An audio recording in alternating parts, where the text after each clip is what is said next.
Hi అండి. ముందుగా అందరికీ వరలక్ష్మి వ్రతం శుభాకాంక్షలండి. ఈ వరలక్ష్మి వ్రతానికి నేనైతే ఇలా రెడీ అయ్యానండి.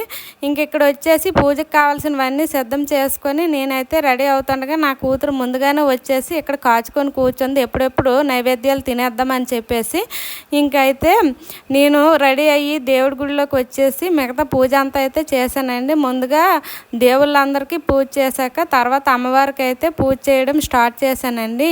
ఇక్కడ వచ్చేసి పూజ చేసేటప్పుడు కనిపించలేదు అనకండి, నేను నిలబడితే మొత్తం నేనే కనబడతాను కనుక పూజ చేసేటప్పుడు ఇంకా వీడియో తీయడానికి అయితే ఆ మాత్రమే కనిపిస్తుంది. అక్కడ ఇంకా అంత ప్లేస్ అయితే లేదు, అందుకని చెప్పేసి మొత్తం నేనే కనిపిస్తున్నాను. ఇంకైతే కిందన అమ్మవారికి పీట వేసి అమ్మవారి ఫోటో పెట్టి చాలా సింపుల్గా అమ్మవారిని అయితే అలంకరించానండి. ఇంకా అమ్మవారికి 7 రకాల నైవేద్యాలు చేసి నేనైతే నాకు తోచిన విధంగా చీర గాజులు జాకెట్ ముక్క పెట్టేసి అమ్మవారికి అయితే పూజ అయితే చేశానండి. ప్రతి సంవత్సరం ఈ విధంగానే నేను పూజ అయితే చేస్తానండి. పూజ అంతా అయిపోయాక ఇంకా కొబ్బరికాయ కొట్టేసి అమ్మవారి దగ్గర అయితే పెట్టేశానండి.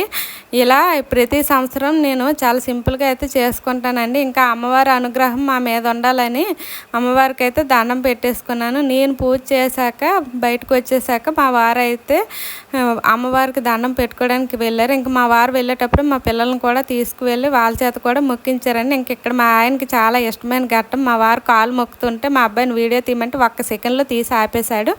ఇంతకీ ఈ పూజ ఎలా ఉందో కామెంట్ చేయండి. వీడియో నచ్చితే లైక్ అండ్ సబ్స్క్రైబ్.